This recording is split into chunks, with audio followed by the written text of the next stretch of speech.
I'm Jenna Middaugh. Coming up on 11 News at noon, coronavirus cases in Colorado are skyrocketing. The new milestone the state hit this week. Plus, several southern Colorado communities are moving to tighter COVID restrictions. What that means for you. And let's take a live look outside. We are expecting extreme wind later today. Meteorologist Christina San Juan has the details. Join us at noon. This is KKTV 11 News at noon.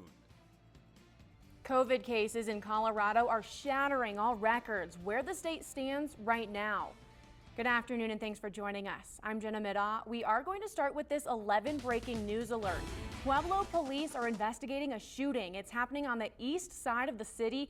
We have very limited information right now, but we do have a crew on scene, and we'll let you know more once we get those details from police. We have an update to get to now. Colorado hit a record number of coronavirus cases this week, more than 4,500. That's the most the state has seen in a single day since the pandemic started, and it's nearly 1,200 more than the previous day. The state health department says there are so many cases right now, health officials can't keep up with contact tracing. And because of the sharp rise in cases starting tonight at 5, stricter rules go into effect in El Paso County in hopes of stopping the spread of the virus. Now, just last week, the county moved from blue to yellow, and by tonight, El Paso County will be in the orange high risk category. And that's just one step away from the red stay at home level, which is where we were this spring when businesses were completely shut down. For now, the orange level means lower capacity for businesses like restaurants, offices, gyms, retail stores, and personal services like hair salons. Health officials are also asking people to rethink their traditional Thanksgiving plans this year. So the state has actually requested. Now, this also impacts the Cheyenne Mountain Zoo. According to its website, the zoo says tickets are temporarily not available starting Monday while the zoo figures out how the new restrictions impact capacity. And El Paso County isn't the only southern Colorado county moving to these tighter restrictions. Starting tomorrow at 5, Pueblo County is also moving to the orange level and will be under the same capacity restrictions as El Paso County. Pueblo's mayor also extended the city's curfew for another 2 weeks. That means people cannot be out between 10 p.m. and 5 a.m. The mayor tells us about 5% of the community has COVID-19, and he believes the curfew will help bring that number down. Absolutely imperative. Organizations following cell phone data say it shows less movement within Pueblo during the curfew hours. Well, it's time now for your No Wait weather with meteorologist Christina San Juan. And Christina, we're feeling warmer today. Right now, despite the recent wind, there is more containment on the East Troublesome Fire, which is burning on the west side of Rocky Mountain National Park. Firefighters say thankfully the wind yesterday did not cause the fire to grow. The snow in the mountains the last few weeks is helping control the massive wildfire as well. However, some areas of Rocky Mountain National Park are still closed. Firefighters are hoping to have the fire fully contained by the end of the month. Right now, it's 60% contained. Firefighters say a fire burning on Fort Carson is contained. Crews monitored it all night long. Many people who live in Colorado Springs may have been able to see and smell the smoke yesterday. The fire burned about 20 acres. We reached out to the Mountain Post for an update. Haven't heard back yet, but right now investigators have not narrowed down a cause. We have an update now. Mark Redwine's murder trial has been rescheduled for January 25th. We told you earlier this week his original trial ended in a mistrial after members of his defense team reported experiencing COVID-like symptoms. Redwine is accused of killing his son Dylan after the boy disappeared in southwestern Colorado in 2012 and will of course be following this case closely when the trial starts again. New today, the Colorado Department of Labor and Employment released the state's latest unemployment numbers. They rose for the third week in a row. More than 7,400 Coloradans applied for first-time unemployment benefits last week. That is slightly up from the previous week.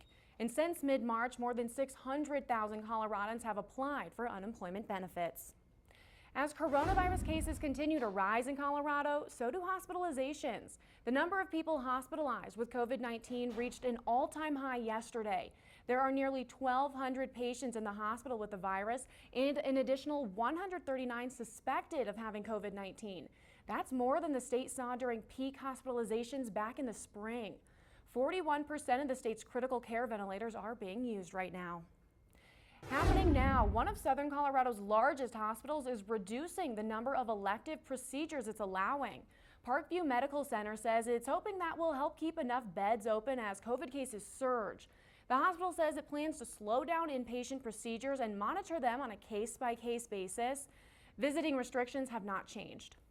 This is developing now. The Colorado restaurant owners who defied the governor's stay-at-home order earlier this year and would not close the dining room of their Castle Rock location are now closing their Colorado Springs restaurant. The Castle Rock C&C Coffee and Kitchen restaurant closed back in July. This is what the inside of that restaurant looked like on Mother's Day. I'm sure you remember this video. You can see just how packed it was. The restaurant owners were called out by Governor Polis in May and had their business license suspended for 30 days before they closed the Castle Rock location. The Colorado Springs restaurant is set to shut down after this weekend. Right now, police are asking for your help identifying someone who they say tried to steal from Lowe's with a gun. Pueblo police shared these photos of the suspect. Take a good look. Officers did not say what this man allegedly tried to steal, but they did say he showed a gun to employees on his way out. This happened late Tuesday afternoon at the Lowe's on Highway 50. Anyone with information about who this suspect might be is asked to call Pueblo Crime Stoppers. That number is 542-STOP. Well, here at KKTV, we get a lot of calls from people reporting scams. Coming up on 11 News at noon, it's Fraud Friday. We're teaming up with the experts at AARP to stay ahead of the crooks. We have a live interview after the break to talk about the #1 scheme you need to know about this week. We are starting a new segment here at KKTV called Fraud Friday. We're teaming up with AARP Elder Watch to let you know about the biggest scams making the rounds. Every Friday, we will check in with the experts to give you the latest information to keep yourself safe from scammers. I'm joined now with Mark Federhoff. He's the program manager for AARP Elder Watch. Thanks for joining us, Mark. Yeah, thanks for having me, Jenna. I'm happy to be here. So first, just kind of start by telling us what AARP Elder Watch is and what you guys do. Yeah, Elder Watch is a statewide program. And so speaking of that, what's one of the biggest scams that you have been hearing about recently? Well, right now, Medicare open enrollment is happening. So if they get a call, if someone gets a call that they're unsure about, what do you recommend that they do?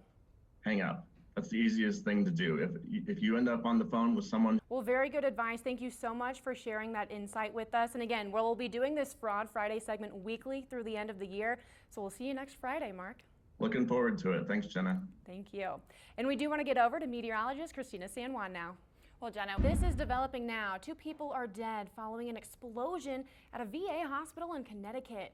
It happened this morning. Officials say the blast was likely caused by repair work being done at the West Haven VA Medical Center. The people who were killed were not patients there.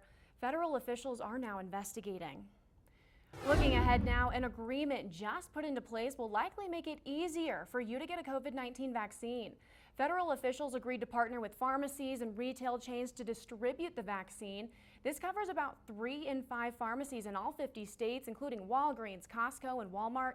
CVS and Walgreens also agreed to deliver and administer vaccines at nursing homes. Their goal eventually is to make getting a COVID-19 vaccine as easy as getting a flu shot.